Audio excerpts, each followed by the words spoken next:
bang. All right, that was quick. Okay, everybody. Welcome back to Benvenue's Corner and the preseason of Season 2 of Shaq Hennessy and the Orlando Sentinels and their quest to return to the playoffs and hopefully make a longer appearance in the playoffs than they did last season with their unfortunate one-and-done game. They had some very tough competition from the Columbus Explorers last year, which was one of the best teams in the game of football last season. I got some really good feedback from my man Cody, who's been doing a real good job with the comments. I really appreciate that. Let me know that early on so far, his favorite player is Dalton Triplett, and that's easy to see why. He was probably, I would have to say, if not the MVP of last season, he was definitely the offensive MVP because the offense flowed through him. I was about to say flew through him. Now, flew is a word, but not in that tense. That's the wrong usage of the word. Yeah, it flowed through him last year. Basically, as he went, so did the team.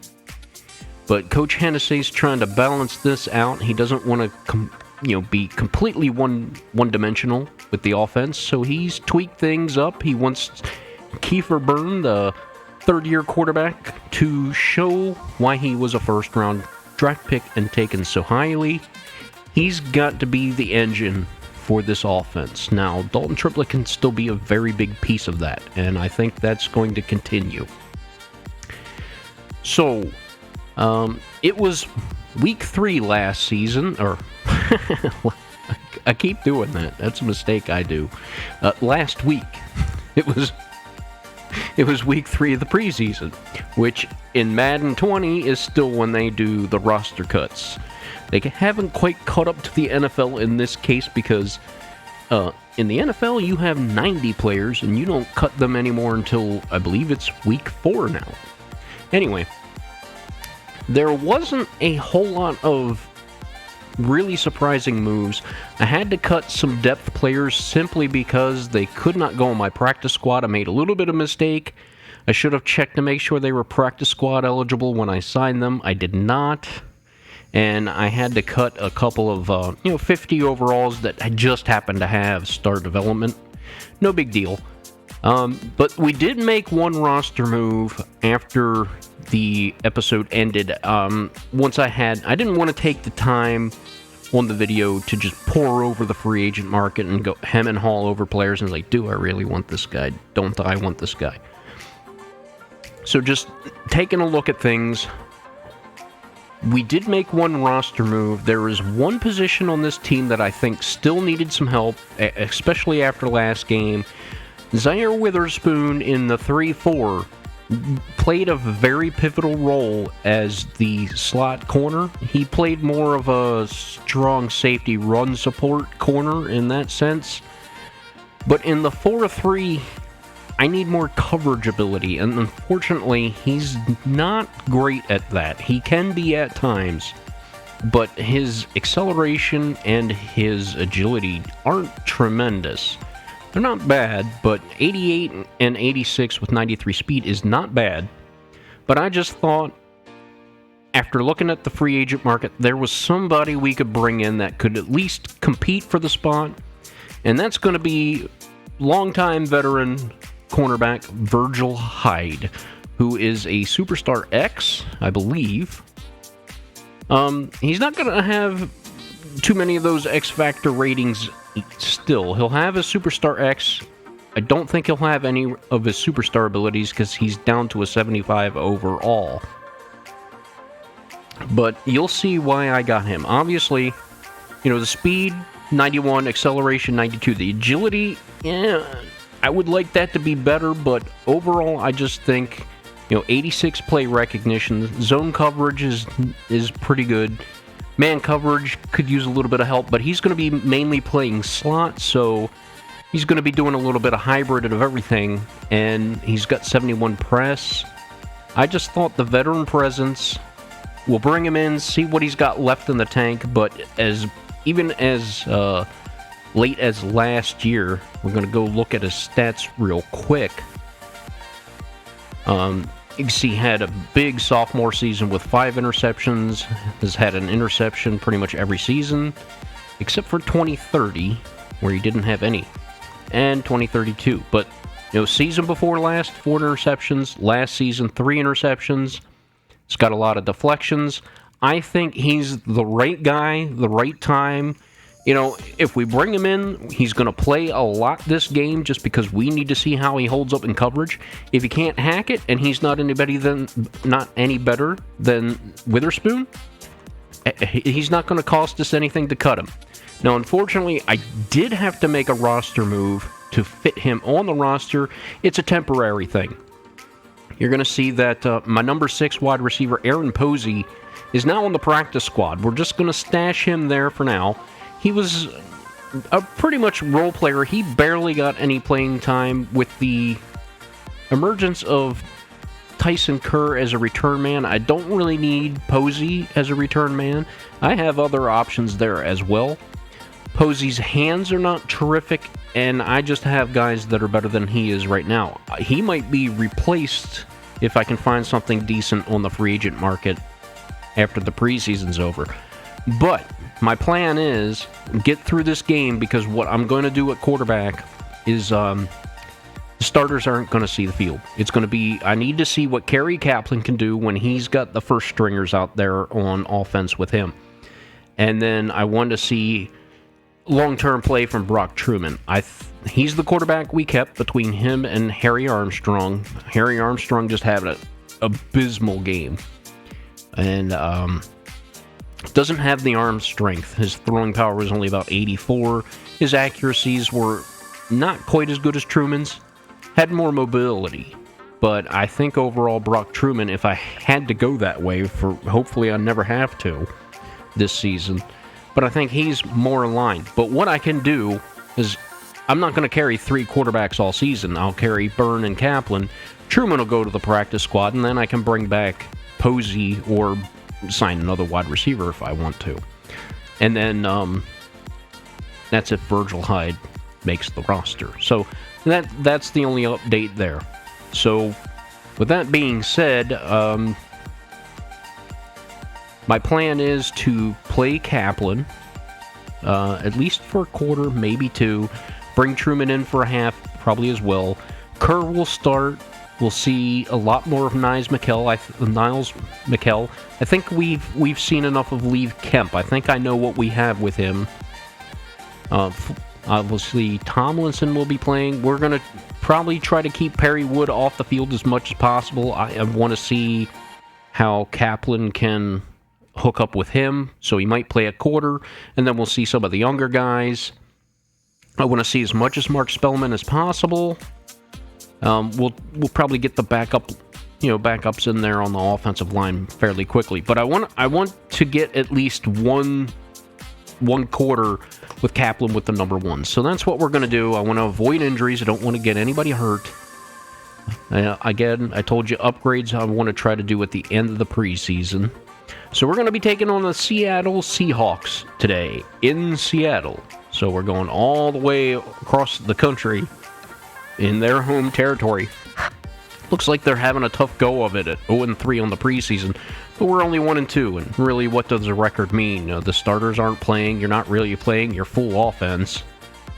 So let's get this game started. I'll go ahead and cut down the background music. Also, Cody gave me a great feedback as far as that background music goes. He's let me know it was coming in a little too hot last episode. I've tuned it back, did a little bit of testing, and I think at this level it sounds pretty good. Hopefully it is continuing to be just that, background music. It's not supposed to be a distraction. It's just supposed to be an addition. Something to listen to other than just my voice and nothing, I think is a little bit of a better presentation. So here we go. We'll take a look and see what Seattle is running. They're probably running their dark blues. Yep. Now it's just a matter of whether we want to run our light blues or blacks. I think, let's go light blue. I think that'll be enough of a contrast where it won't become too distracting. Just make sure the playbooks are the where I want them to be. And let's get this game started in Seattle. Now, some of you may or may not know that I do some voice impressions of different people.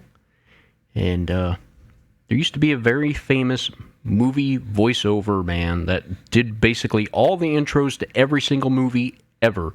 His name was, because he unfortunately passed away a few years ago, Don LaFontaine. And you might not recognize the name, you'd recognize the voice if you heard it, and you'd recognize this intro to every movie he ever did.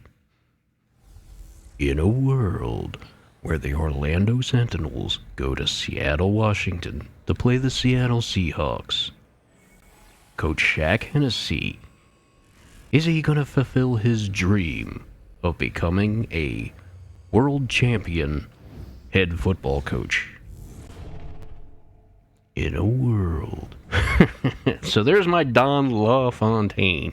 Some bonus content here from yours truly. We'll look at the Seahawks run out on the field. It is raining in Seattle. Go figure. Little known fact to people that aren't on the West Coast or live in the state of Washington, not Washington, D.C., but Washington State, Seattle, they actually have a tropical rainforest. I did not know that. There is a tropical rainforest in Washington State. I'm not sure exactly where it's located because I live on the East Coast. I believe it probably would have to be near the Puget Sound, but maybe somebody from that location can let me know for sure. But I just thought that was an interesting tidbit. See, their star wide receiver.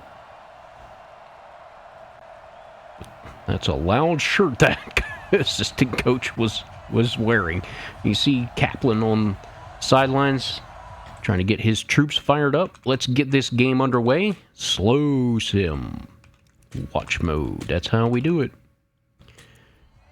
And it's going to be the Orlando Sentinels starting with the football. So Kerry Kaplan going to get tested early. And here comes Chris Bradley on the return, still on his feet. There's a flag on the play. Could it be a face mask? No, it looks like a holding. And that's on the fullback, Kenya Tomlinson, on the return.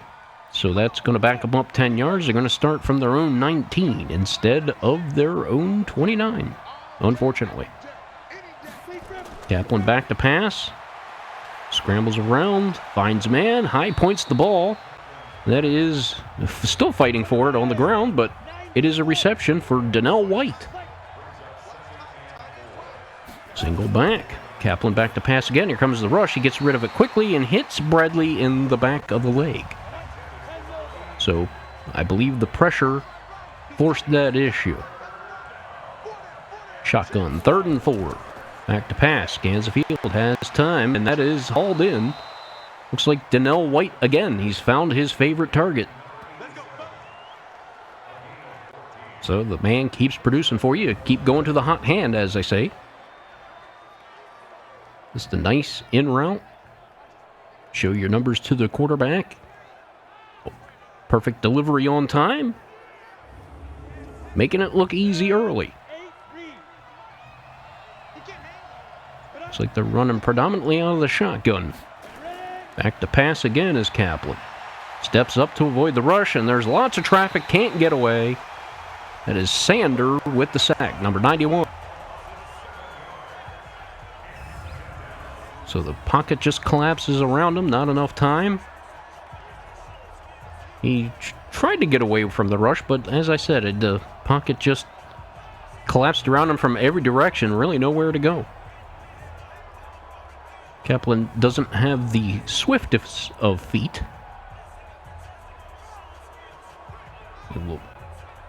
London Bates talking to Tanner Malone. two of the breakout stars on defense last season. 2nd and 17 after the sack.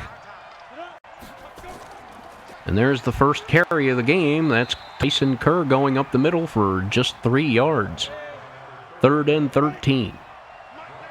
Tackle made by Gatewood.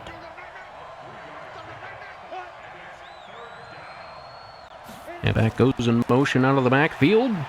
Deep downfield, it's batted away in some traffic.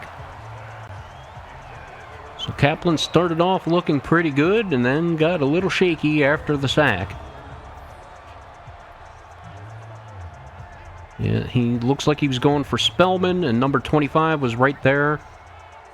And a little bit of confusion on the play. It looks like Donnell White got caught up in the route as well. So just a little bit of miscommunication. And that leads to an incomplete pass and a stalled drive. Parsons to punt it away, and once again gets it inside the 20. And that looks like Julius Lamb, number 25 there, to bring him to a stop inside the 20. At the 19, here comes Cameron Curran. Strong arm quarterback with a very dangerous weapon at wide receiver we saw earlier, Greg. They're coming out a single back in the shotgun. And a handoff up the middle. There's plenty of room. Spins away from the tackle. He's got a first down and a bit more. McClung with 11-yard carry on first down. That is not a good way to establish the run defense. Something that Shaq Hennessy was very adamant about.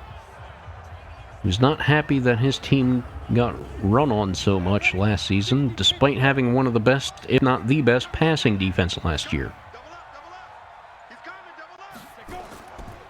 And there's another handoff to McClung. He goes outside, not going to get the corner. Number 30, I believe that's Virgil Hyde. Coming up from his cornerback position to make the tackle.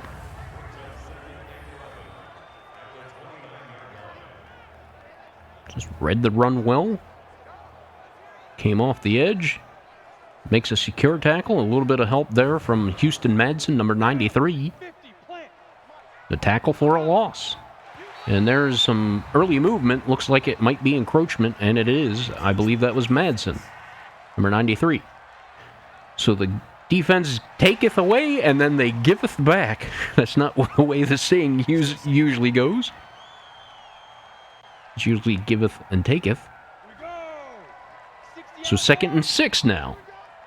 He can't afford to give teams free yards, free points. There's a handoff up the middle. Nate Youngblood coming in from his strong safety position to stop that run for a minimal gain. Good backside pursuit from the defensive tackle.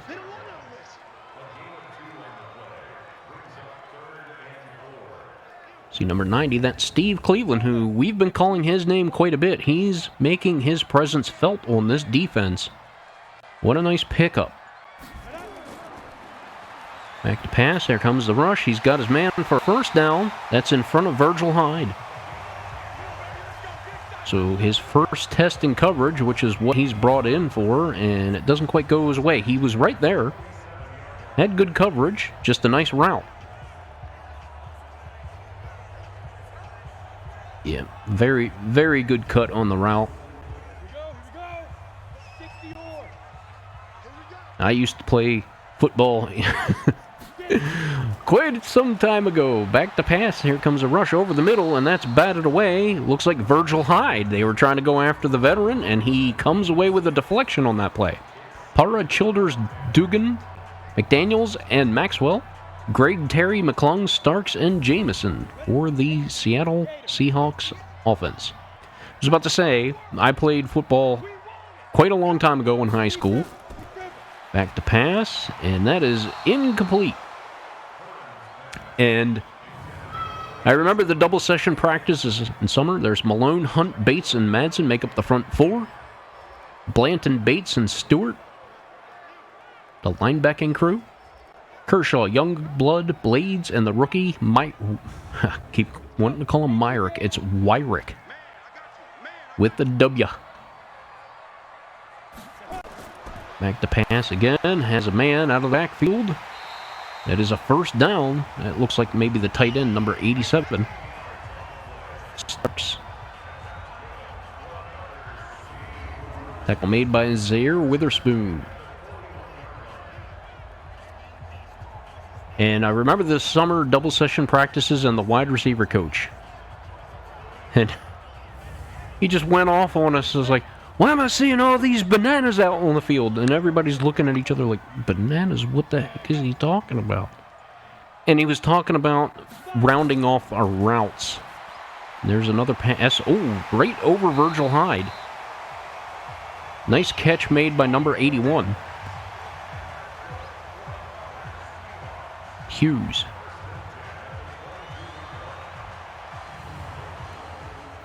So we see Hyde on the matchup there. Can't quite bat it away. Not in the greatest of position. And the over-the-top help from the safety, Nate Youngblood, was able to stop that play before it became a touchdown. That could have been a big play. So all the players, this is our freshman season, we're all like, what in the world is he talking about? And he's like, I'm seeing all these banana routes out here. That's not going to work. He was stressing to us that we needed to really make sure we make precision cuts. When we make our cuts, we don't round them off. It takes too long. The defense will capitalize. 2nd and 10, dropping back to pass. He got his man number 87 again. That is Marcus Blades on the tackle. 3rd and 6. But it was funny. A pass again over the middle. This one's batted away. Looks like by Wyrick, the rookie, number 21. So they found some success in the ground game and some through the air. The drive will ultimately stall and leave them with I'd say about a 40-yard field goal attempt. It looks like it will be 35. And they should be able to make that. The kick is up, and it is good. So Seattle takes a 3-point lead early. Until they wanted a touchdown, but the defense able to become more stout and deny them that opportunity. And that's something we saw from the team last year as well. They might give up yards, but inside the 20, they were pretty good. So Bradley on the return gets some good blocking up front and gets it out to the 29, which is where he would have been last return had there not been a holding penalty. So let's see if the difference of 10 yards changes this drive any. We've seen Kaplan dropping back to pass quite often. And only, I believe, just one attempt for Kerr. So Kerr's going to slot out in motion. He's going to hit Kerr out of the backfield. He's able to wiggle away from the defender momentarily and picks up 3 yards on 1st down. So Kaplan definitely trying to show off his very, very strong arm. There's a handoff up the middle. It doesn't get them much, if anything. That's no gain. 3rd down and 7. Back to pass, has time, goes deep. It's a leaping attempt, but Donnell White can't come down with it. And he's upset with himself, but that would have been a difficult catch for just about anybody. So you can see Kaplan's not afraid to dial it up deep. Just a little bit off. Had he thrown it where White was running, that might have been a completion over the defender's head, but you see White had to come back for it into the defender, and that made the contact and the more difficult catch. So the accuracy not quite there on that pass. Here comes Parsons to punt it away again. Deep punt inside the 20, and he's going to bring it out to about the 21, where he's met by a combo of defenders. That's Greg. I'm not so sure I would put my star wide receiver as the main kick returner and punt returner. But to each their own. I'm a bit more conservative that way, I suppose. Shotgun with running backs flanking him to his left and right. Has time, hits the running back out of the backfield. Curran for a nice gain of 8 yards on first down.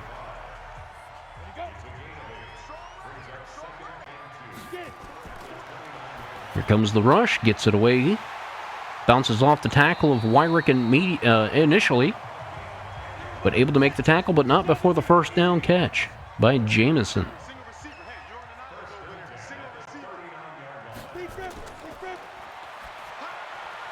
There's another completed pass right in front of Wyrick.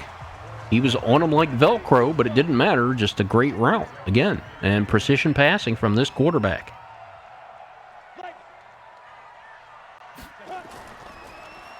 There's a handoff up the middle. Plow! Bowls over the defender. I believe that was Denario Blanton that got the forearm shiver and was sent to the turf. But the pursuit was able to stop him for a minimal gain. There's a pass down the field. Was he in bounds? They're going to say no, out of bounds. But he was open. Had that been a bit more on point, that would have been a great first down catch. Ooh, they might want to look at that one. I'm not going to tell them to review it, but Seattle might want to. That was close. They're not going to take a look at this. So, the Sentinels may have caught a break there. Back to return the punt will be Tyson Kerr. Fields it at about the 12. And brings it out to the 15. Not much doing there. You know, Tyson Kerr does not like to fair catch, and he'll take on 2-3 charging defenders. He doesn't care. He's like, because we've seen him run through those defenders before. The problem is, that's not going to happen all the time, and he's got his clock clean for him a couple of times on those kind of returns. There's a handoff up the middle, weaving his way through the defense, and nice gain of about 7 on first down for Tyson Kerr. Good job of running, being patient. Let the blockers take care of their job. That's Bradley going in motion. Back to pass, has time deep over the middle, and that's caught. Is it Donnell White? He seems to favor that receiver. That was the second-year man, Parrish McCarthy. In motion again, the jet sweep. Has room, has a blocker outside. Gets a little mixed up in the traffic, but that's Donnell White for a nice gain of 7 on the jet sweep. Handoff up the middle. It's Tyson Kerr for a gain of at least 11, maybe more. Oh, there's a block in the back that's going to bring this back. Donnell White trying to help out downfield. Gets called for the penalty. It's going to be 2nd and 2. And that was a great run by Tyson Kerr. And there's another handoff up the middle. That's Kerr again. Runs over defender for the first down. Give him 2 or maybe 3, but it was enough for the first down. Strong running from Tyson Kerr. Known more for his shiftiness than his bulldozing ability. Kaplan has time. Scans the field down the middle. That is a wide open Chris Bradley for a first down and more. The Speed Demon drafted solely for that purpose. He's got wheels, they're going to use them. That was the missing ingredient. If there was one thing that was really missing from this offensive attack last season, was a deep threat. They have Perry Wood and the rest of the receivers have some decent speed, but they didn't have that big home run hitter, and they think Chris Bradley is that receiver. I'm going to quickly take a pause and make sure the players I want in right now to sub are coming in.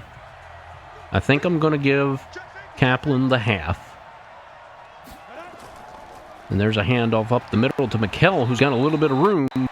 A gain of 4 on first down. So I definitely want McKell in there. I don't know. Did we see enough out of Kaplan? We're going to see 3/4 of Truman? I think I know what I have with Kaplan.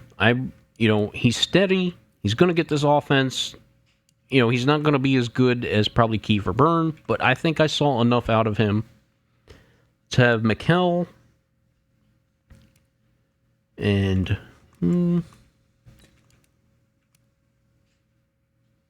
I think we know what we have with Tyson Kerr as well. Let's see a little bit more of McKellen Kemp. LaMontagne, Wood.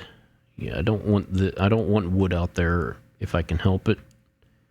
Let's see some more Parrish McCarthy. Let's see some more Chris Bradley. And Donnell White. We'll put Perry Wood out there. We'll put Spellman. He was drafted as a wide receiver. I want him to stay at tight end at this point, but at number 6 wide receiver, unless something really crazy happens, he shouldn't be seeing much time on the field. Let's see. Let's put McCarthy at number 1. I have Bradley run number 3, just to get these backups a little bit more time. I want what? Okay, the game. The menu just glitched out on me a little bit.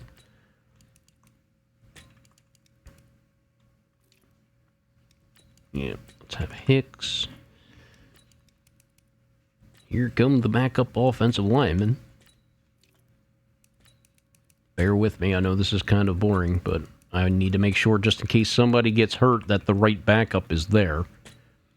So I don't have somebody playing out of position, just in case an injury occurs or some other thing. Steve Cleveland, like what he's been showing. I think we know what we have with Sheldon Bates. Let's let Kent Kendall get a little bit more time. Let's see what we have with Marcus Cleveland, the other Cleveland.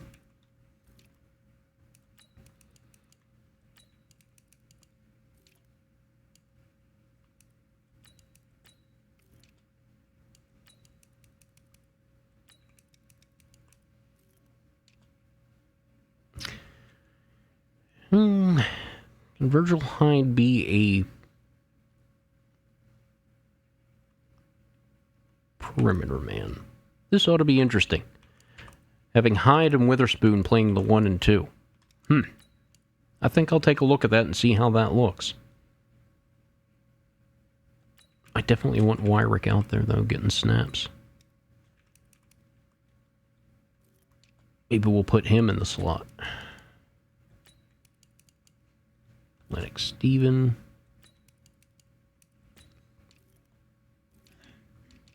Bear with me. I know this is not fun, but it's necessary. I don't want Triplett as the number 2 power back. We'll let Kemp do that. LaMontagne. We're going to make that Chris Bradley. No, he's not traditional slot type receiver, but I just want to see if what he can do if he gets the ball, underneath. Can he be like a punt returner in that sense? And just get the ball in his hands and see what he can do?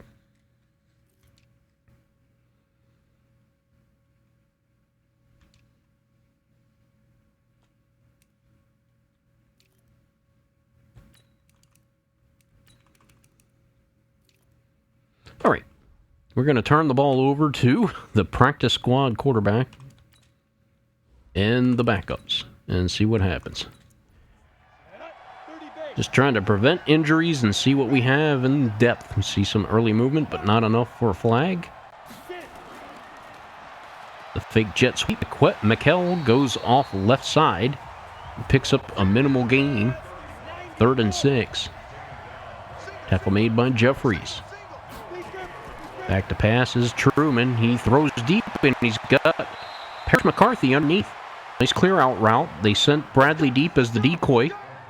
And that opened up the underneath pass for Parrish McCarthy, and Brock Truman was able to find it. It hit him in stride.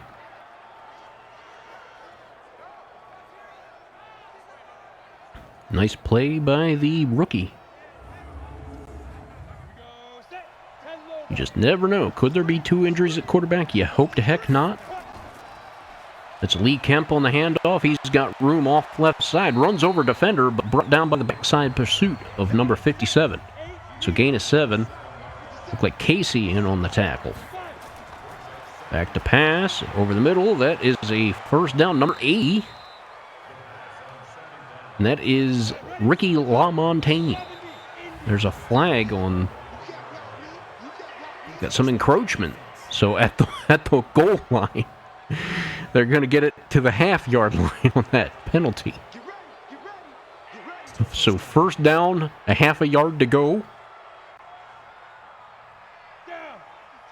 It's a nice catch by Ricky LaMontagne and a little bit of a run afterwards, but unable to get in the end zone. See what they do. There is Mikell trying to power up the middle, and he gets it on second effort. Way to go, rookie. Or not rookie, second-year man, but that helps his chances. That is something that he was brought in to do. The big power runner, get those tough yards, especially at goal line. And, you know, it looked like he was going to get stopped in the backfield. He never gave up. Found a little bit of a lane, made the cut, and got himself 6 points. The PAT is up and good. So it's a 7-3 lead now, engineered by the practice squad quarterback and the fourth-string running back at this point, Niles Mikell. Nice drive engineered. And fielding it at the 1 is the return man. He's got a lane, but it closes quickly. Gets it out to the 27. 20 yards on that return. Nice job. Well, let's see, it's number 8. Who is number 8 for the Seattle Seahawks? It's not going to be their starter anymore.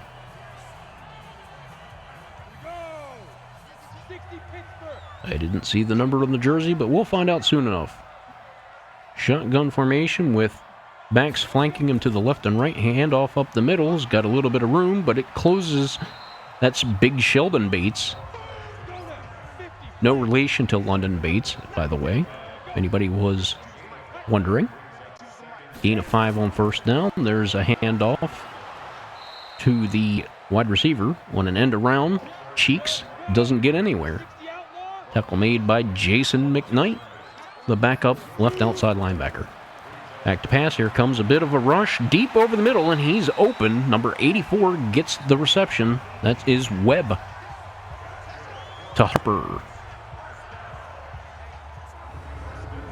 Looks like Zaire Witherspoon was the man with the stop. And it looks like he just got behind the the linebackers. Yep, just over the head of, looks like London Bates, then in front of the secondary. So just a great route and a great target. Back to pass again. That's dumped off, and he breaks the tackle. Number 43 able to make the tackle after he broke the first tackle. And handoff up the middle, and there is a storming London Bates shutting that down. And you know, I think I'll let him play the half, and then we're going to get him off the field. He is playing sub-linebacker 2, so that's why he's still getting on the field. In past defensive packages, he will sub in for the, looks like the right outside linebacker. It was Lennox Steven on the tackle on the previous play. 3rd and 4, back pass. Has his man just beyond the sticks, and that's going to be a first down. Caught in front of Wyrick, who is playing slot right now. He's definitely not going to be a slot corner come season starts. He's going to be the number 2. Just a nice curl route. Comes back to the quarterback. Sold it deep, and Wyrick bid on it. 1st and 10. Read option. Quarterback takes it for a first down. Tackled from behind by Zaire Witherspoon, so give Webb 12 yards on that carry. Caught the defense napping a bit.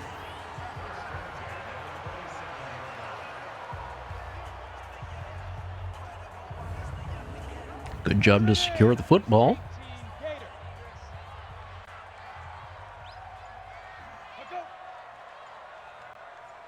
Running back goes in motion. He hits the running back out of the... Well, he attempted to hit the running back. He... Looks like the running back just couldn't hold on to it. Was it thrown a little bit behind him, possibly? And back to pass, wide open over the middle is number 84 again. It breaks some tackles, and he's got a touchdown. Seattle Seahawks.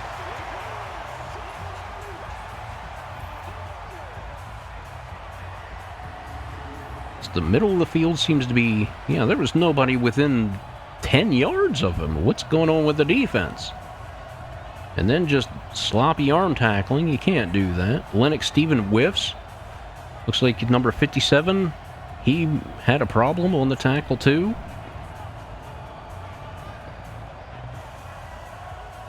If you're missing 2 tackles on a play, it's not going to end well for you. So Seattle temporarily has a 2-point lead pending the PAT. It's up, it's good, and they now take a 10-7 lead with that touchdown.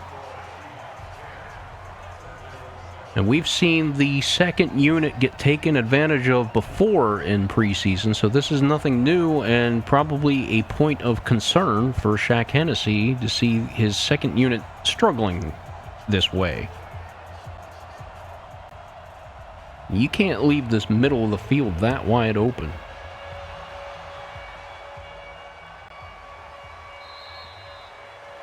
It's Ricky LaMontagne with the touchback. Here comes Brock Truman, who engineered a touchdown drive last possession. Going to see if he can do it again. Had some big plays by Parrish McCarthy, and then that 1 yard or half a yard goal line run by McKell. And they're going to hand it off to McKell again. He's got some room, bulldozes over some defenders, breaks a couple more tackles, and what a strong run from the young man.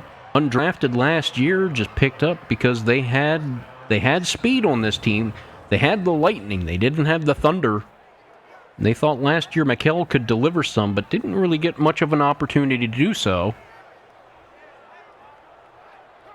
And just good blocking downfield. He bowls over number 38. Reid, he's got a block from his offensive lineman downfield. That's Spriggs. Nice to see the power run game. They're going to go to it again. Up the middle's got a little bit of a gap. A pickup of 3, tackle made by Sander.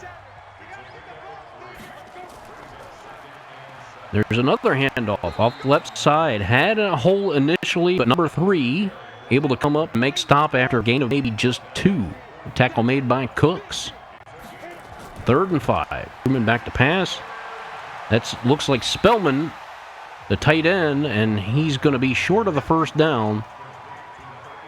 Now, the pass didn't hit him in stride. He had to come back for it. That might have cost them the first down.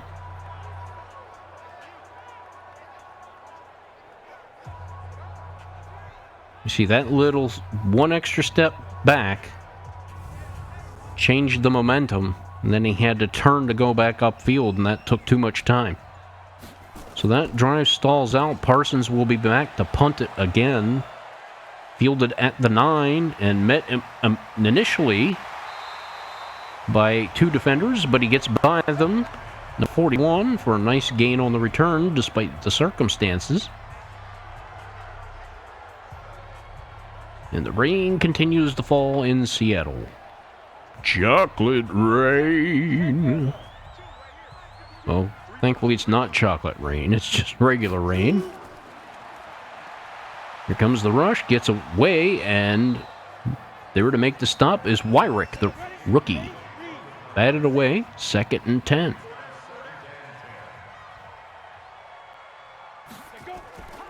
Handoff up the middle. He breaks it outside. Gets away from the defender. He looked like he had nowhere to go, and then jukes out the only man in front of him. Terry with a fantastic run.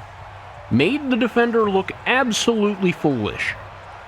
And if you're on that wrong end of that highlight reel, my goodness. Who missed so poorly? That was number 22, Zaire Witherspoon, and Hyde was finally able to chase him down from behind. That looked like a play that was destined to get a tackle for a loss. And instead, it's a huge run. Here comes the pressure. He gets it away.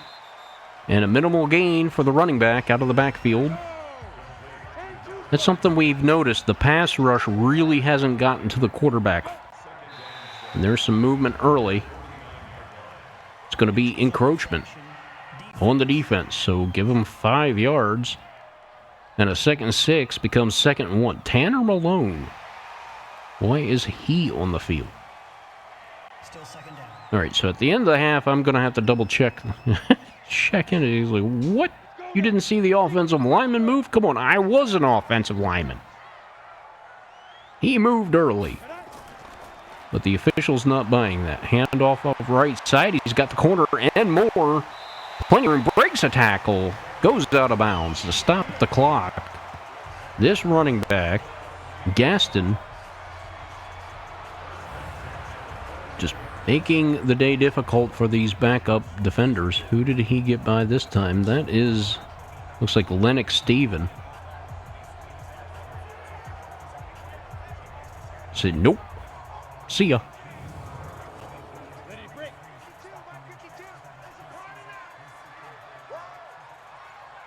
Threatening to be in red zone area.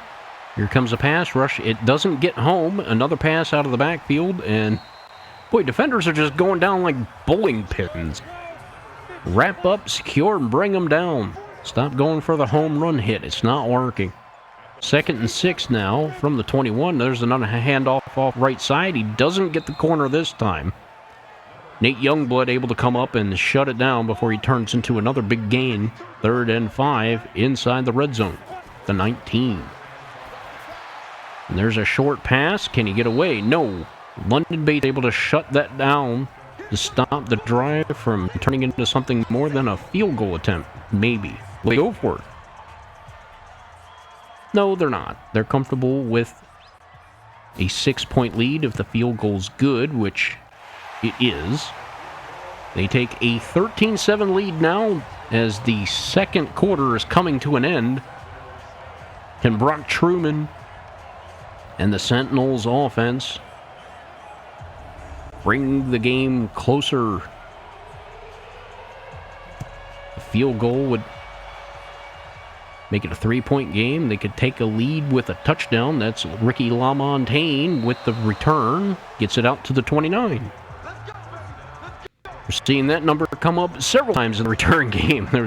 Got it out to the 29 on the first one, but it was slightly negated by a 10-yard penalty, blocking the back. Then we saw another 29-yard return after that, and then LaMontagne gets a 29-yard one.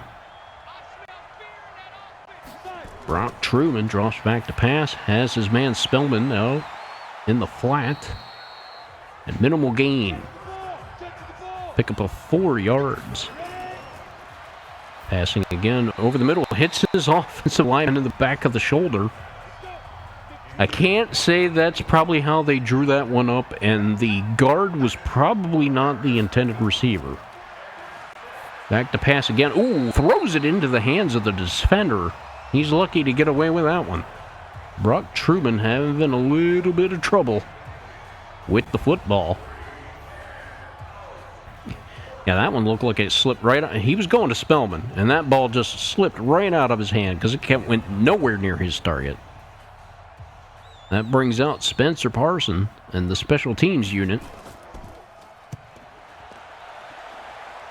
And once again, right inside the 20. He gets it out past the 20 on the return, though. No, he doesn't. You're going to say he only got it to the 18. Did they not give him credit for the forward progress? You see the numbers for Wesley Gaston. Had a nice run off right tackle. Got a lot blocking downfield and then broke a tackle for a big run. Webb back to pass over the middle. That's batted down.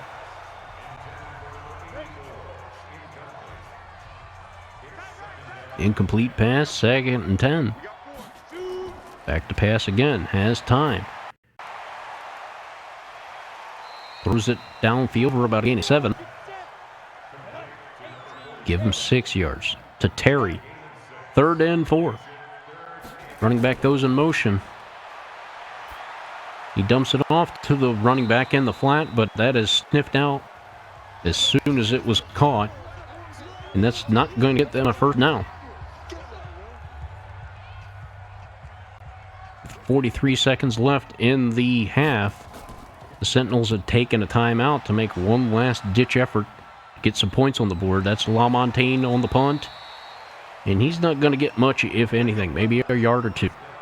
So with 36 seconds and 2 timeouts on the board, it looks like the Sentinels will probably try to go down the field deep and set up maybe a last-minute field goal attempt. They're at the 27-yard line, so they got their work cut out for them. Back to pass over the middle. That is Spellman for a gain of about 8.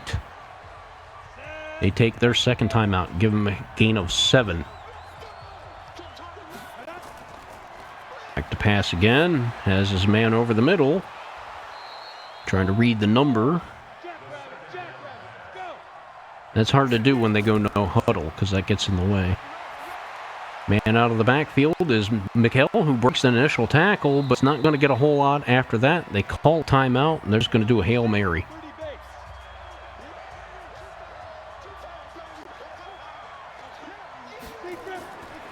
Everybody streaking downfield, plenty of time. Truman has a strong arm, launches it deep downfield, the leap, and it's intercepted off the batted ball. So not really an interception on his part.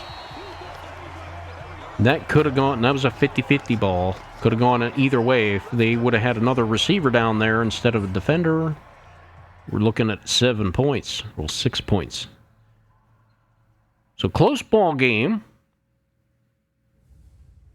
The turnover came just there on the Hail Mary play. You see the short yardage goal line run from Mikel. And the great pass here where nobody was home. And then made 2 guys miss after the catch. That is some great running. So here we are in the third quarter. The Seahawks are going to get the ball from the goal line. Return man gets a block downfield, but gets it up to the 27-yard line. And sorry to take a pause, but I want to make sure people like London Bates aren't getting onto the field. I don't want any starters getting hurt because they're out there in silly situations. So let me just double check my depth chart here. Spellman will stay out there. Defensive end Hatcher, Malone. No, he is a backup. He shouldn't be coming out there.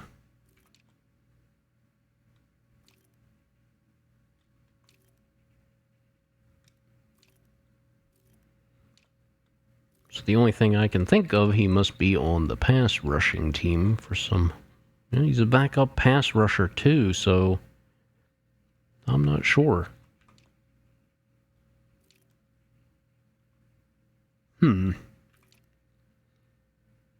Well, let's put Steve Cleve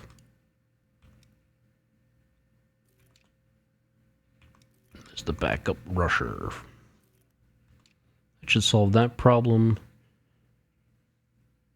And no, he should not be the sub linebacker either, so I'm not sure why London Bates is getting on the field, because he's not... Let's take him out. That's a third linebacker. Let's see. Let's put Blanton there instead. I can't see a reason why the third string middle linebacker would be getting on the field, but who knows? And he's not even in the rotation here.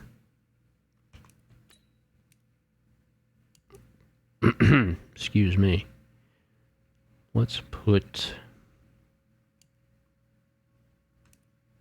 Sharif Caver. Why not? Okay. Sorry about that, but again, the subs in Madden are just really weird. They kind of make up their own mind at times. I just did change a possession instead of end a game. So just have to let it run, and I'll set it up again. Sorry about that, everybody. I'm still a little rusty with the controls. There's a play-action fake. He's got his man deep over the middle, but that is batted away by Virgil Hyde. The free agent pickup, seeing if the veteran has anything left in the tank. There's a handoff up the middle, but looks like Wyrick from the slot corner position comes down and stops it for a minimal gain. So nice to see him stepping up in the run game as well. Back to pass.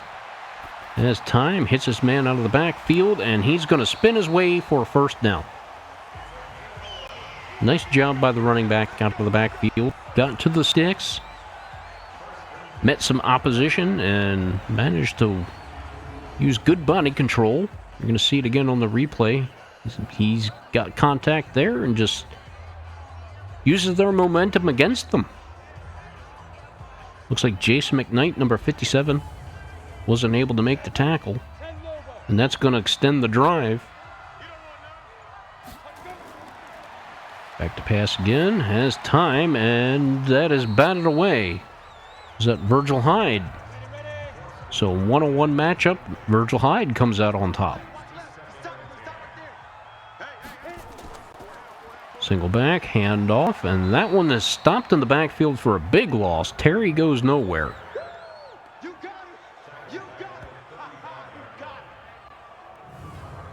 It looks like Silas Hatcher.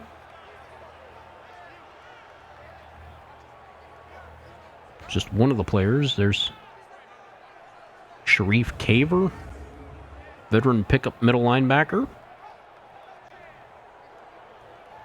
So well defended there.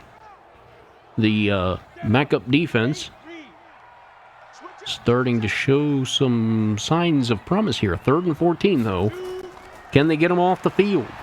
He's going deep. Ooh, what an awkward looking pass. You have to think that the rain is influencing some of these throws. We saw an awkward one from Truman earlier. And that one just looks, yeah. I don't think an NFL caliber quarterback makes that kind of throw in dry weather. So they're going to punt away after the defense holds. There's Ricky LaMontagne getting a couple of blocks downfield, but gets a pickup of maybe 9 on that return. And here comes Brock Truman, 7 of 10, 50 yards and that one Hail Mary in the interception. I don't really, you know, if I didn't see the game playing out before me, say, oh, gosh, he threw an interception. That's not good. But in that situation, it was a Hail Mary. It got batted at the last minute. And there just, you know, just happened to be somebody underneath. I don't really blame that on Truman. Mikel weaving his way through some traffic, able to pick up maybe 3 on that play. Give him 4 for falling forward. Nice run by Mikel. Drops back to pass, has his man, and that's complete. Is it enough for a first down? It's Parrish McCarthy, and yes, it was.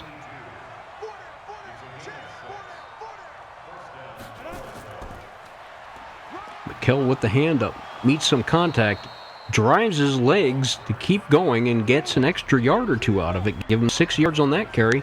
So Mikel's showing off his power. There's another handoff up the middle. Mikel breaking the initial contact again. Gets a first down.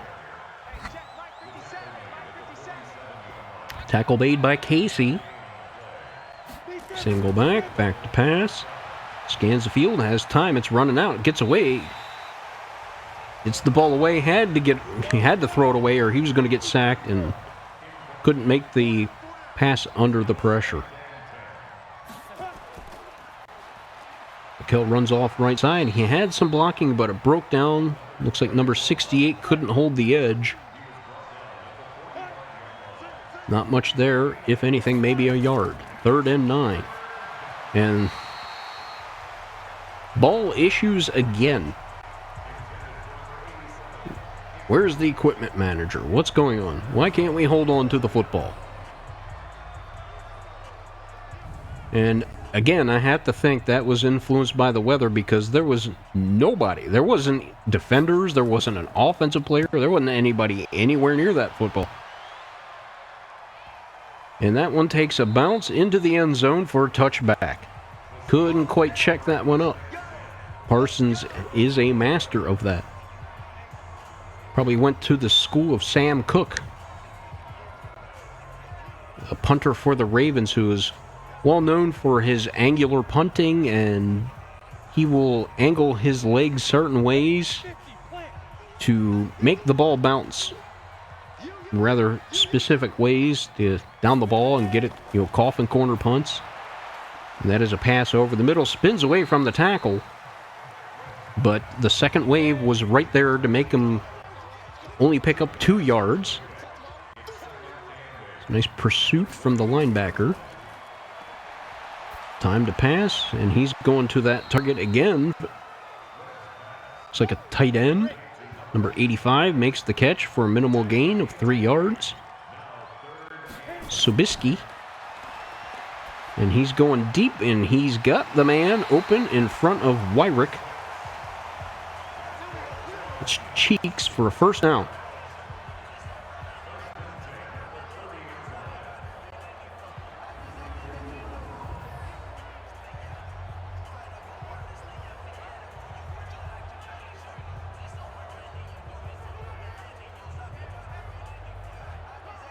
Nice out route. Controlled his feet. Secured the catch before he thought about turning upfield. Play action fake. Going deep. And he's open. He got behind the corners. And Zaire Witherspoon and looks like Lennox Steven were there to combine on the tackle. So Cheeks starting to become a problem over there on the left side. Looks like initially Witherspoon had the coverage, but he got away from him. And then over the top help. But first down and the drive continues. They are now in Sentinels territory. Plenty of time. Time is running out. Backside pursuit. That is Silas Hatcher, the left end. Brought in for his pass rushing skills.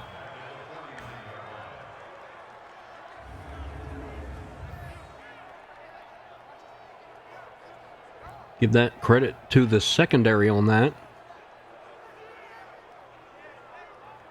He's got, that they talk about that internal clock. You got to know that, hey, I've got about maybe three seconds or so to get this ball out of my hands, and if I got it in there longer than that, over the middle makes the tackle. That's catch made in front of Virgil Hyde. Just short of the first down, 3rd and 1. But, that 3.5 seconds, you got to be looking to get rid of the ball or pulling the ball down and taking off and running. Can't just hold, or maybe throw it away, Don't take a sack. Don't risk a fumble.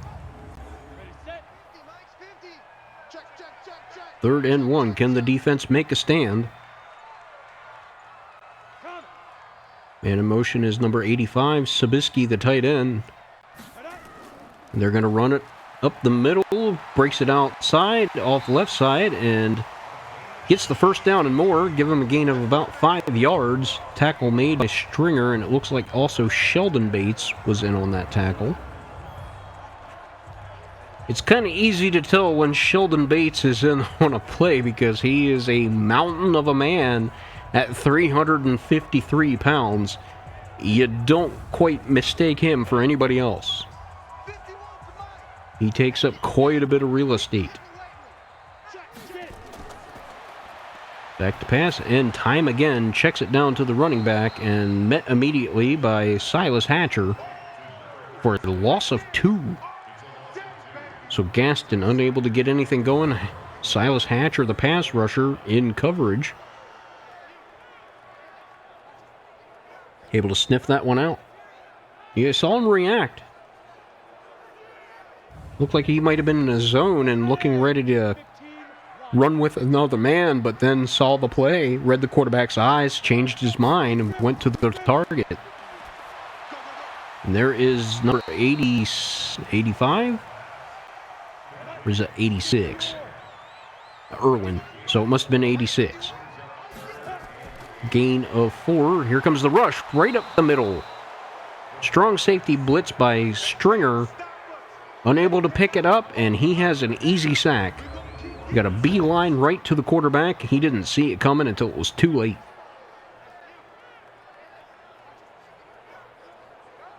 And Drew Stringer, a very athletic, speedy, strong safety, also has great size.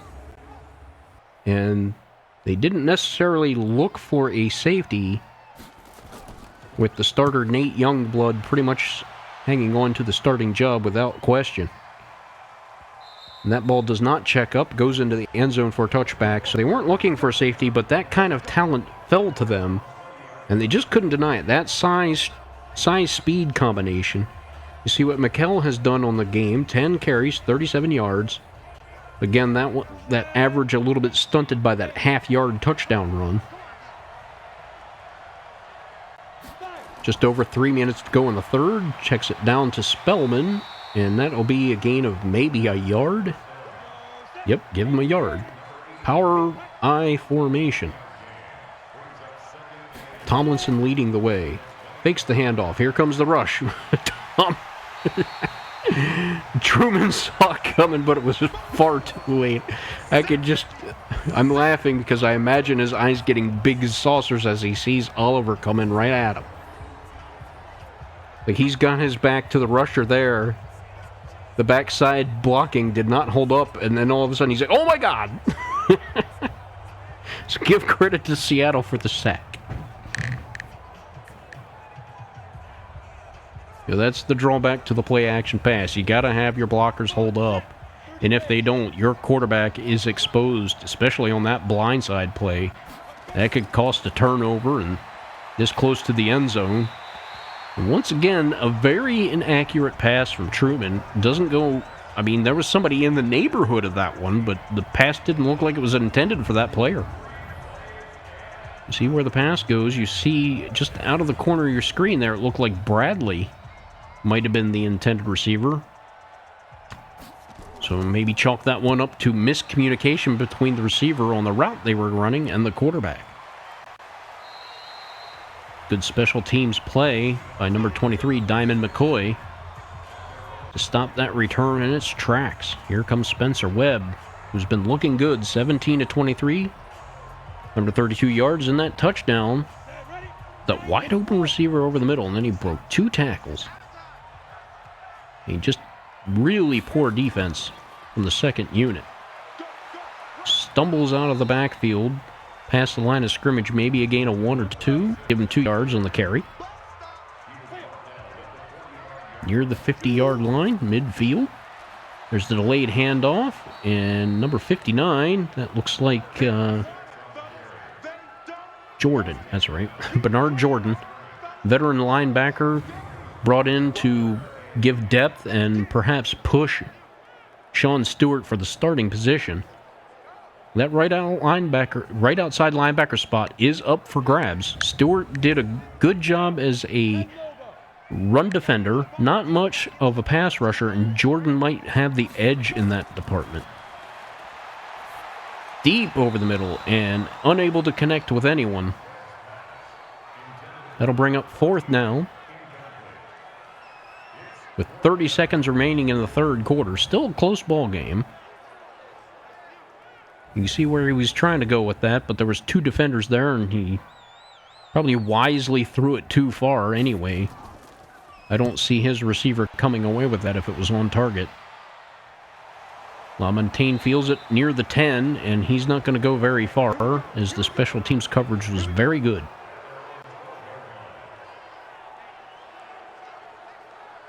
There's Parrish McCarthy, number 82. Rock Truman, number 3. Tomlinson, the fullback, number 44. 4 wide. And a draw play. Mikkel makes a little bit of a room for himself. Gets maybe 4 or 5. Give him 3. I'm so bad at spotting the ball. And that'll do it for the third quarter. You see the score there by quarter. The Seahawks got up early. Sentinels answered back in the second, had a temporary lead 7-3. But then that long touchdown pass over the middle gave Seattle the 6-point lead. Back to pass in that one. Boy, that looked awkward. We're seeing a lot of those kind of passages. It looks like it's slipping out of his hand. And going nowhere near anyone. Drops back to pass again. That is caught. Looks like Bradley. Is that number 15? Yes, it is. So give him a first down. Chris Bradley will probably be one of the starting wide receivers, either number one or number 2, depending on how they want to run this offense. Not going to see him operating out of the slot too much. They're going to want to see him using those wheels to go deep. But maybe he can cause some problems in the slot. Maybe gets matched up against a slow linebacker. All kinds of time to pass the ball and just can't come up with the completion. Wildly inaccurate would be an understatement, unfortunately. Checks it down to the running back, McKell, out of the backfield, and that's not going to get him much. Matter of fact, I think they lost 2 yards on the play. Tackle made by Kroom.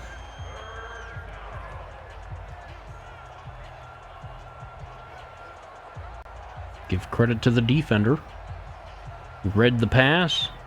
Good closing speed. And McKell didn't have any chance to get any forward momentum going. Empty backfield. Plenty of time. Throws it deep outside to the sideline, but overthrows Bradley.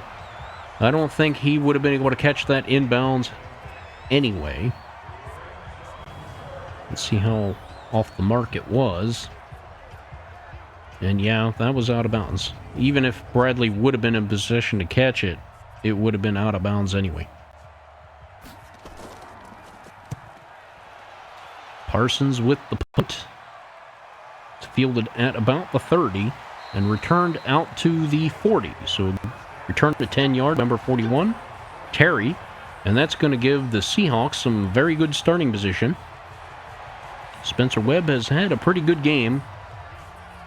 Both quarterbacks have had a little bit of trouble with gripping the football in this downpour we're having in Seattle right now. Over the middle, that is caught by Terry out of the backfield, but minimal gain. Call it no gain. I'll say he got a half an inch. Spotters aren't going to give him that. Over the middle again, that looks like number 85. Tight end. I'm going to call him Subisky. Yes, I believe that's how you pronounce that. Subisky. Tackle made by Sharif Caver. There's a pass of the running back out in the flat. Breaks the initial tackle. Was it enough for the first down? I don't think it was. They're going to mark him just short. So good thing there were 2 defenders in the area because he broke the initial tackle. That was Virgil Hyde getting tanked.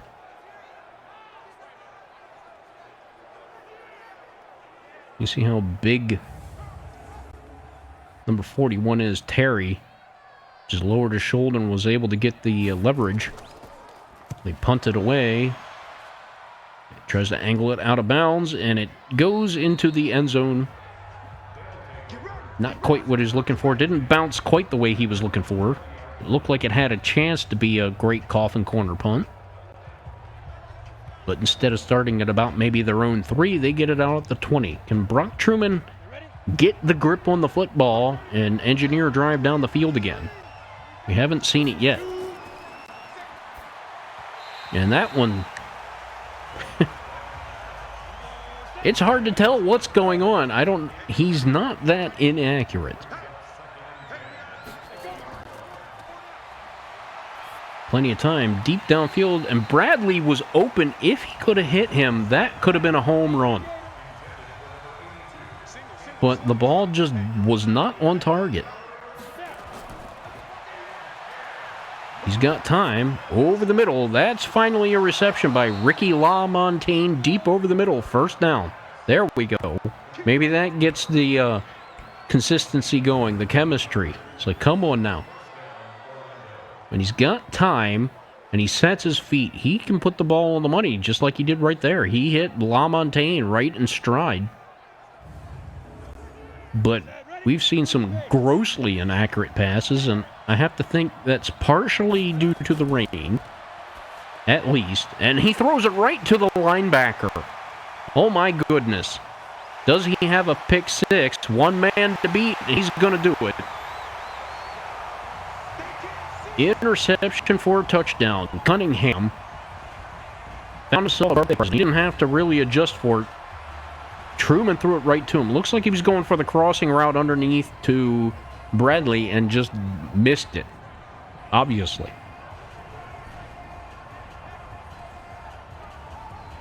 So, well, he didn't have to reach for it at least. It didn't come right to him, but almost. That's just about as easy as it gets. So give credit to the linebacker to make that catch. It was just open field in front of him. So that's a way to turn around the score very quickly. They're going to go for two here. And over the middle, and overthrows the receiver. It looks like the running back that was perhaps in the slot. So it's a 19-7 ball game. Two-score game now. Mistakes, mistakes, mistakes. That's what we're seeing. And that's going to drive Coach Hennessy kind of crazy. It's one thing if you just don't have the talent. It's another thing if you beat yourself. He's got 2 interceptions on the game. The first one, not really his fault. The second one, definitely his fault.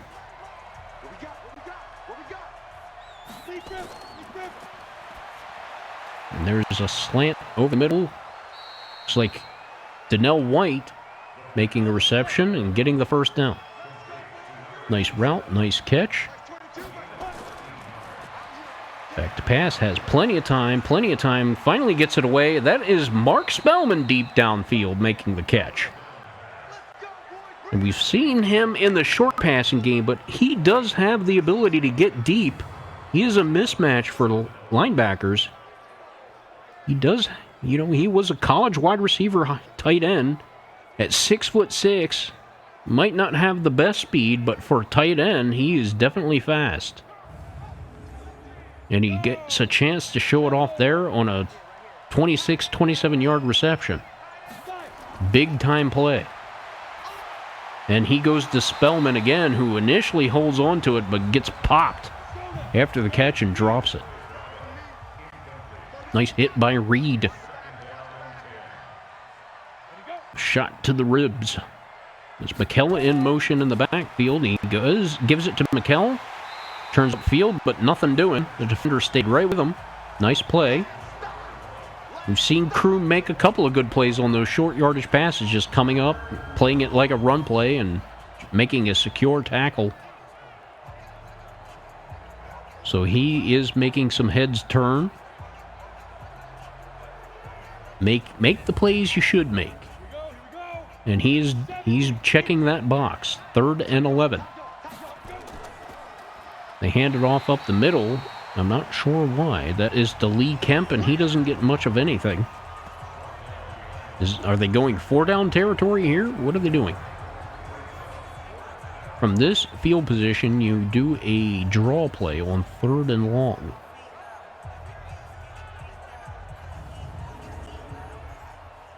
And they're going to try what looks to be a 55-yard field goal.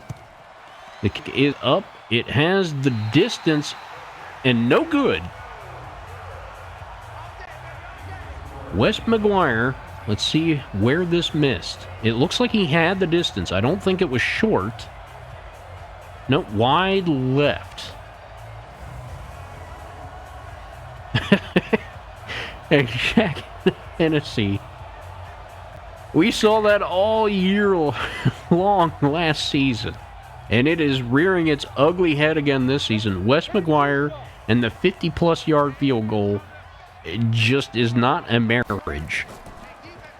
So with great field position, they hand off on 1st down, and he's going to gain about 6 or 7 on 1st down as Gaston. 2nd and 3 now, inside the 50 in Sentinels territory.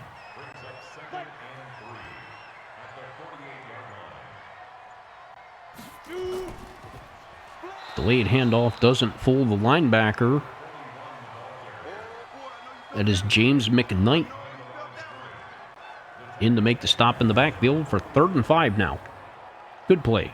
Read that instantly.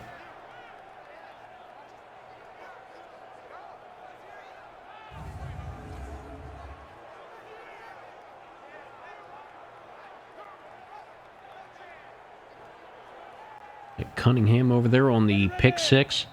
It came right to him. 3rd and 5. Can they make a defensive stand? Get them off the field. If they're going to have any chance of getting back in this ball game, they're going to have to stop them here. They do. Looks like a completed pass to Sabisky, the tight end. That's Wyrick on the tackle, his 10th of the game. He's been all over the field. He's been playing pretty well in the slot. It's not going to be his position, but Coach Hennessy just wants to see what can these players do in the positions I put them in, and he's held himself up well in slot coverage. Been making plays in the running game, been holding up well in coverage. The punt is up and away. Tries to angle this one out of bounds, and that one checks up for him. The previous one did not. This one goes out of bounds perfectly at the 1. Excuse me. Sorry. I'm feeling quite a bit better, but my throat is still kind of, iffy. Normally I wouldn't be drinking fluids during the game, but I have to now if I'm going to get through one, so you'll have to excuse me while I take a few sips of something. So from their own 1-yard line, they're in a power I formation. They're probably going to run it out here, and that is Mikkel spinning and driving his way down. The ball comes loose, picked up by Spellman, and he's got first down. Interesting looking play. Mikkel was in a bunch of traffic, weaving and pushing his way through, stumbles, and Dennis is shaken up on the play, getting his elbow looked at. But regardless, give them a first down. So in the end, good play. Back to pass over the middle. That is number 82, Parrish McCarthy on the reception. 8 yards on the first down catch. And they're going to have to hurry up and get downfield again if they're going to have any chance of getting back in this football game. He tried to dial it up deep, but inconsistent quarterback play. And that's what you'd expect from a late round draft pick, rookie quarterback. And what a catch deep downfield by Mark Spellman. Those are the kind of catches they want to see him make. And he is making them right now. With a 6'6" frame, you expect him to be able to just go up and get it. And in traffic, he is able to come up with, you see him hand fighting there with Pettis. And my goodness, what a play there. That was fantastic. First down and 10. Handoff up the middle, spins around the congestion. And he just keeps those legs moving, doesn't he? He does not give up. 2nd and 4 now on the 6-yard run by Niles McKell, who's showing a lot this preseason.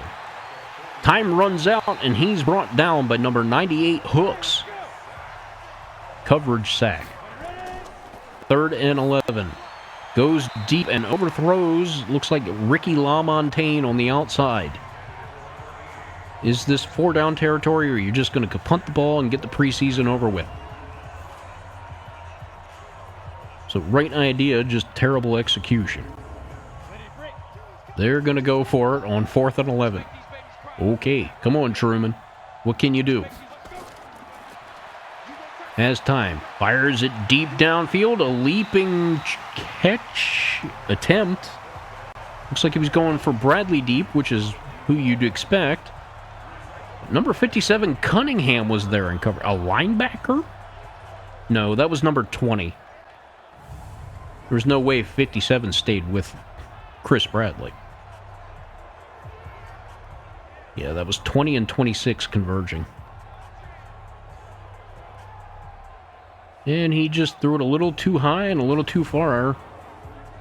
Bradley wisely fought for the football to break it up, so that did not come down as another interception for the defense.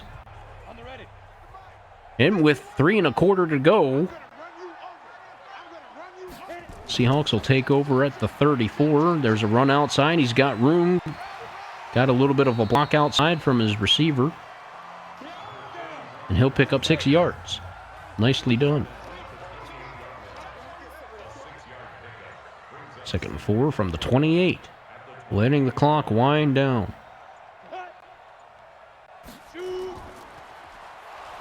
Looks like they go with an end around, and it is sniffed out. So these last couple minutes might be the last you see of some of these players. Some of them will be cut. Some of them will be moved to the practice squad. Some of them may find work with other teams. There's a pass in the flat. Wide receiver, that's not quite going to be enough. 4th and inches to Cheeks, and you think they'll just take a chip shot field goal.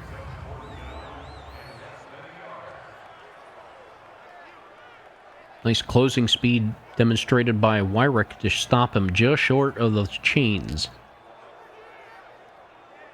So if you're looking at silver linings, what did we see? We saw Kaplan run the offense fairly well.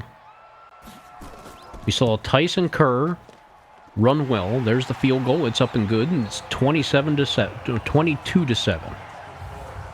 Giving Seattle more points than they actually have. Right down Broadway. We saw some nice catches from Mark Spellman. We've seen some great running from Niles McKell. There's LaMontagne on the return. We've seen Brock Truman. You know, he's probably not going to see the field at all this year. He's going to be on the practice squad. We've seen some flashes. He's got a strong arm. He can be accurate at times, but in these conditions, having a tough go of it. And this is going to be his first exposure. He checks it down to the run back out of the backfield for a gain of 4. Empty backfield now. Plenty of time, plenty of time. Fires it to the outside. Nice catch. I can't tell. I don't know if that was the running back. It looked like it might have been. I was trying to catch a number. It looked like it began with a 30. That was Niles McKell. Out of the backfield, making a catch downfield. So, surprisingly, McKell not known for having great hands, but we've seen him make some really good catches this year and trying a sideline route to preserve some clock, but that does not work. He throws it out of bounds. Looks like he was going for Bradley again. And over the middle, overthrows his receiver. It looks like he was expecting the receiver to take it deep, and the receiver broke it off, so miscues. 3rd and 10. Plenty of time. Deep pass to nobody. We've seen that quite often. There is going to be some film room dissection going here. Now, who is he throwing the ball to there? I can't even make a guess because there was nobody in the neighborhood. Did he underthrow the man going deep, or did he overthrow the short man? Because either way, he was about 10 yards off of each guy. 4th and 10. Back to pass. Just what in the world? I can understand a Hail Mary toss, but not when you're throwing it 20 yards behind everybody. I mean, he didn't set his feet. He didn't... My goodness. Brock Truman. Will they be looking for a different third-string quarterback?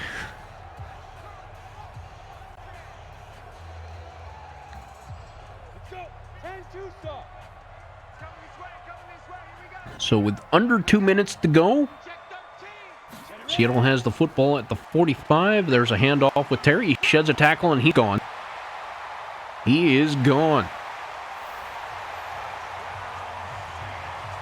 Terry, they have a weapon here in Terry. He has been making some big slash plays for them. He just got the handoff, got the edge. There was one man to beat, and he shrugged him off like a jacket that didn't fit anymore. I couldn't see who it was that he shed off. It might have been Silas Hatcher.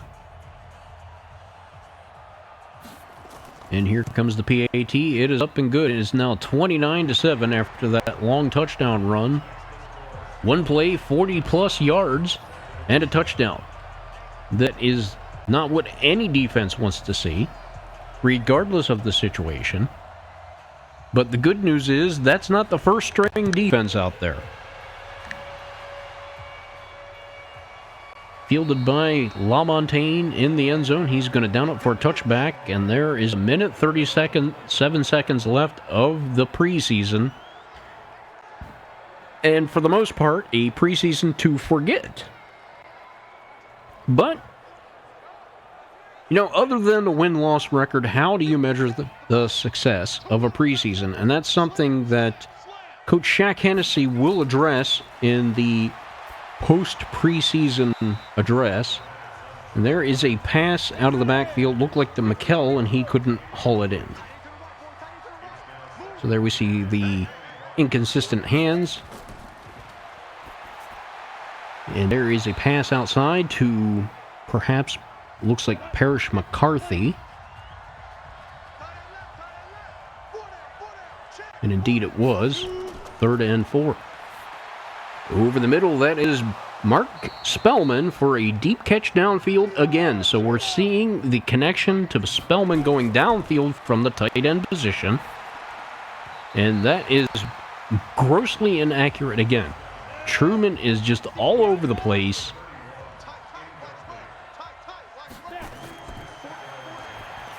Over the middle to Spellman. He's got it, and he fights his way forward for a couple more yards after contact. 3rd and 2. So Spellman with his 8th catch. There's a catch from Parrish McCarthy for a short yardage gain, but for enough for a first down. Play action fake. Deep over the middle. That is hauled in by Bradley. So at the 10-yard line, with just 11 seconds left in the preseason, is Truman going to make a pride play here and get the ball in the end zone? They have no more timeouts.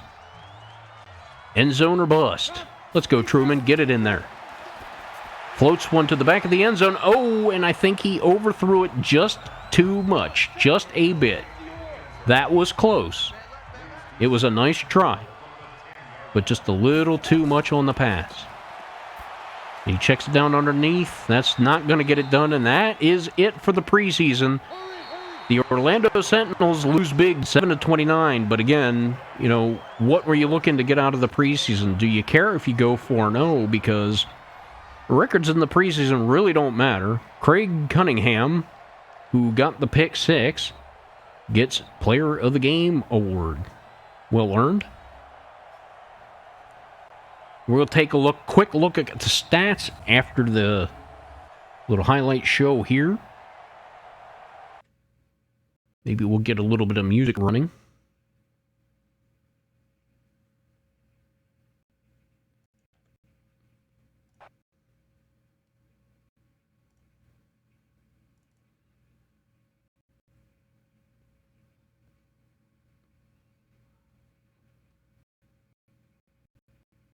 So what do you think of the preseason? It was not a very productive one in terms of win-loss record.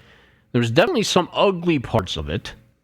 You know, the defense at times, not the first string, which is probably the happiest thing you can say, but the second string unit definitely having trouble holding up any kind of resistance to plays, especially looking susceptible over the middle, and just can't have that kind of performance if you're going to be a contending team.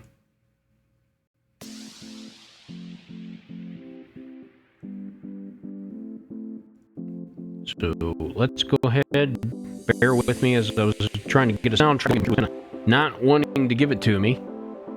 But I think we got it going now. So 1-3 on the preseason. Let's take a look at these numbers. Some of them are not going to be very pretty. So we saw Brock Trubin in his extended playing time, 48 pass attempts, 25, 48, 225 yards, no touchdowns. The one Hail Mary interception you can forgive, but the other pick six was just terrible. It was a poor read. We saw Kerry Kaplan come out, go 6 of 9, 61 yards. He was rather efficient, looked capable. Spencer Webb came in relief, and he did very well. 22 of 29, 148 yards and a touchdown. And Cameron Curran was 7 of 12 for 63 yards. We're going to focus mainly on what the Sentinels did.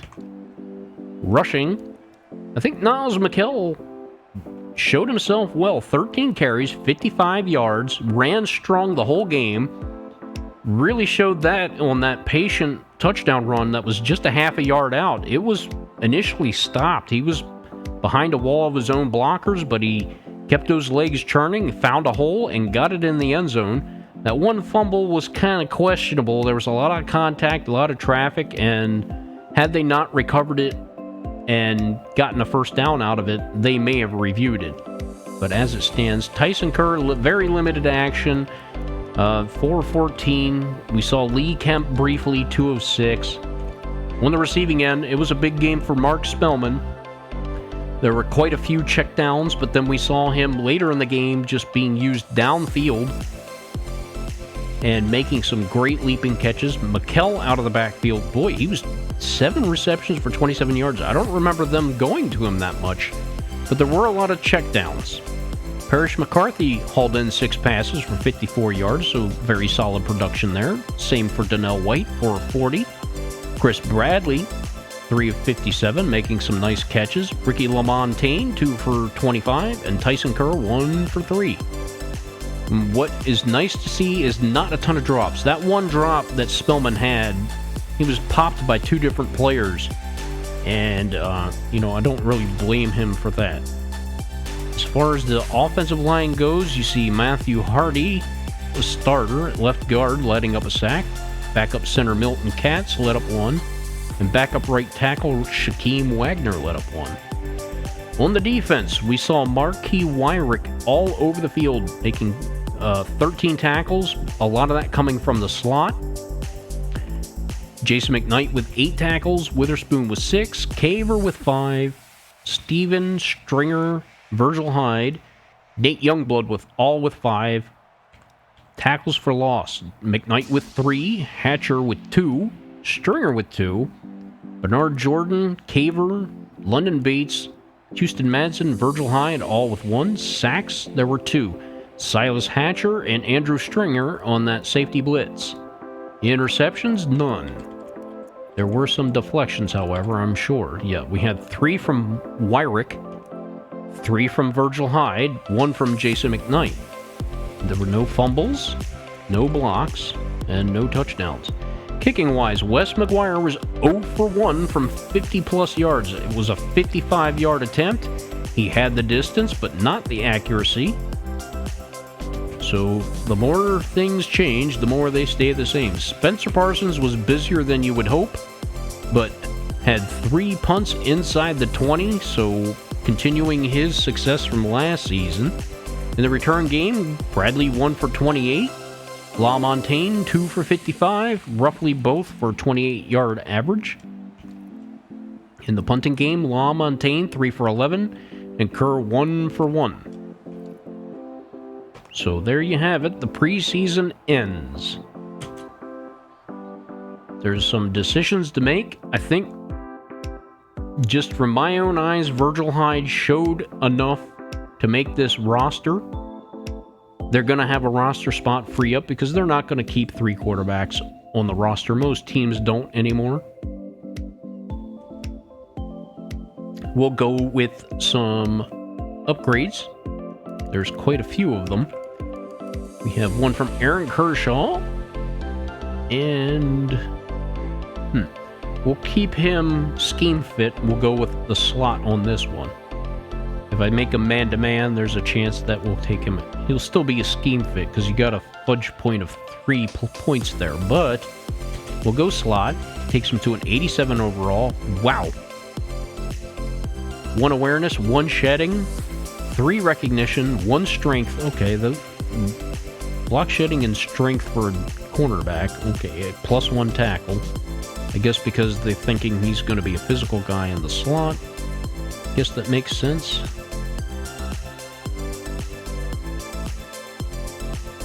So I'm very happy with Aaron Kershaw. I'm glad he was one of the players here. Vernon Hunt, moving to a pass rusher defensive tackle. We're going to go power rusher archetype. Keep him in his scheme fit. He's now an 80 overall. And look at all those upgrades. Block shedding, hit power, power moves, strength, tackle, and he unlocks a superstar ability slot. Let's see what he got. Now we can see 88 strength, 83 block shedding, 83 power moves, not much of a finesse rusher, 88 tackle, 76 play recognition, 80 awareness, 81 speed, 84 acceleration. From the D tackle position, that is going to be a nightmare. I can't wait to see what he's going to do as a full-time defensive tackle now. And he has the Unstoppable Force. That is his Superstar X ability. Elite pass rushers are a mix of strength, speed, and tenacity. When they enter the zone, this ability increases their win rate and block shed speed against one-on-one pass blocks. Awesome. And he's unfakeable. Defenders with this ability are rarely faked out by ball carrier moves and cannot be faked out when user control. Well, that doesn't matter for us, does it? Okay, so that's not bad. Considering he's going to be a D tackle, he's going to be in there on run plays too. He's not just going to be pass rushing every down. So, maybe not the greatest, but he's got one more slot to go. LaMarcus Blades gets an upgrade. We're going to go hybrid. Kind of like a safety that can do it all. He's got 2 man coverage and 3 tackles. So even though it was only 2 stats, it was high increases. And he could use some tackling. He's not the greatest at tackling, but you can see his athletic ability, 90 speed, 92 acceleration. That's great for a free safety. And he was all over the field last year. Center Kevin Crockett will go, let's see, what does he need to work on? Where is he's got to work on pass blocking. He's a power run blocker. That's not a problem. Let's see if we can bring up that pass blocking a bit. Get him a little bit more balanced. Ooh, yikes. Well, he gets some finesse blocking plus 2. Not what I was hoping for. That was pretty much of a dud. So he's got really good finesse when he does pass block. Even though he might not be all that great at it. Matthew Hardley gets an upgrade. Hardly. He hardly gets an upgrade. I think I'll go power, and then if he gets another one, I'll look. Maybe. Let's see. What's his pass blocking? It's fairly well-rounded, so I could go anyway. I'm going to go power, just archetype for now, and that paid off. Awareness, impact block, pass block, run block power. Well, he's evenly distributed for his skills, and so was that power-up, so I'm happy with that. Milton Katz gets an upgrade. He could really use some agility, but I want to get him up to a 70 overall with power. And he gets 3 skills upgraded. Acceleration, which will definitely help. Run block plus 2, and run block power. So he is not very fast, but he gets up to that slow speed very quickly. He could use more speed and agility, but as a center, he might be able to get away with it. In the backup, Phenom Lennox Steven. See where he might need some help. That zone coverage is not wonderful for a safety, so let's go with that. He gets 3 upgrades, awareness, tackle, and 1 to the zone coverage, so every little bit helps, I suppose. So there are the upgrades on the season. We already saw that Vernon Hunt unlocked that ability. He's got Unfakeable and Unstoppable Force. I'm going to go ahead. I mean, the roster situation is pretty much already played out. We're going to go ahead and see how many practice squad slots I have. 1, 2, 3, 4, 5, 6, 7, 8, 9, 10. So I think that is full. So in order to bring a man off the practice squad, or put one on, rather. No, maybe not. Yes, I can see he is practice squad eligible, but I can't move him to that because my practice squad is full. So we're going to go ahead, and from the practice squad, we were going to bring back... It was Aaron Posey, so let's bring him back. I'm going to sign him from the practice squad. So he is back now. We're going to send down Brock Truman. I think that was a move that everybody saw coming. And now, the roster is pretty much set. We got Kiefer Byrne, Kerry Kaplan, Dalton Triplett, Tyson Kerr, Lee Kemp, Niles McKell, so some balance there. We got 2 speed running backs, 2 power backs. Kenya Tomlinson, the fullback. Wide receivers Perry Wood, Donnell White, Chris Bradley, Parrish McCarthy, Ricky LaMontagne, and Aaron Posey. There might be a change coming here depending on what I can find on the free agent market. Your tight ends are going to be Mark Spellman, Kiefer Sanders, and Terrence Durham, who was the fullback last year but is now moved to a blocking tight end role. Your offensive line is C.J. Radovich, John Hicks, Matthew Hardy, Tyron Holloman, Kevin Crockett, Milton Katz, Seth Costanzo, Jeremiah Spriggs, Sean Beatles, and Shaquem Wagner. Starting offensive linemen, all returning from last year. Consistency. Moving over from the outside linebacker slot in the 4-3 to the left end pass rusher roles, Tanner Malone and backup Silas Hatcher. On the right side, it's going to be rookie Houston Madsen and backup rookie Steve Cleveland, who's going to be kind of moving all over the defensive line as we've seen already. He can play inside, outside. Vernon Hunt, Sheldon Bates, Kent Kendall, and Marcus Cleveland make up the defensive tackles. Denario Blanton and Jason McKnight at left outside linebacker. London Bates, Sharif Caver, and Artavius Baber make up the middle linebackers. Bernard Jordan, Sean Stewart, right outside linebackers. The secondary, Aaron Kershaw, Zaire Witherspoon, Marquis Wyrick, Virgil Hyde, Diamond McCoy, and Julius Lamb. At free safety, returning is Lamarcus Blades and Lennox Steven.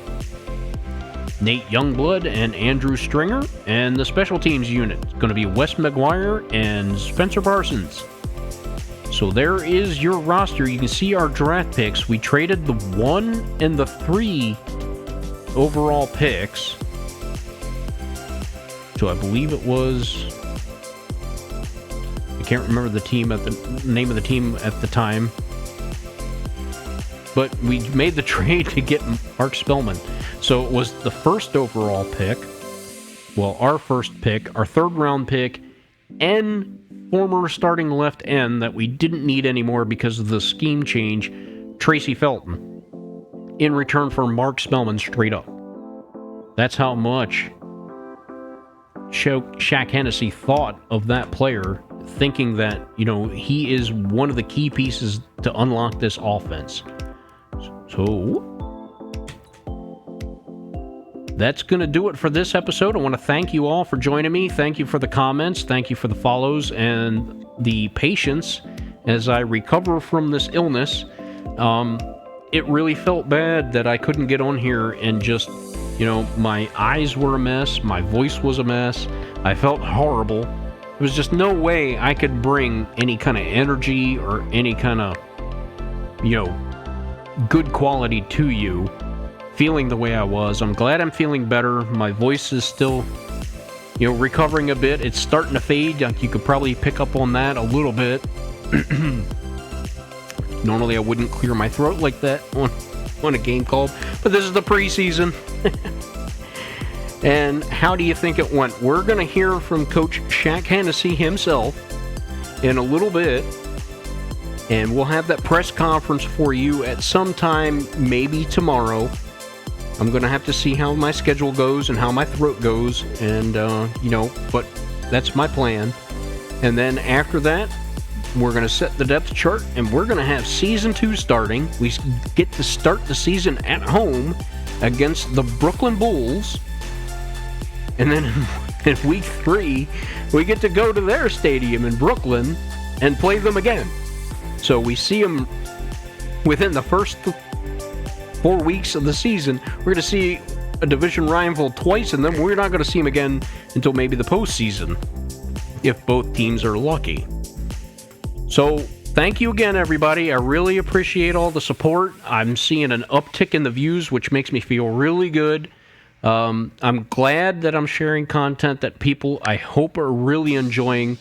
It's been a fun ride. I have no idea where this team is going.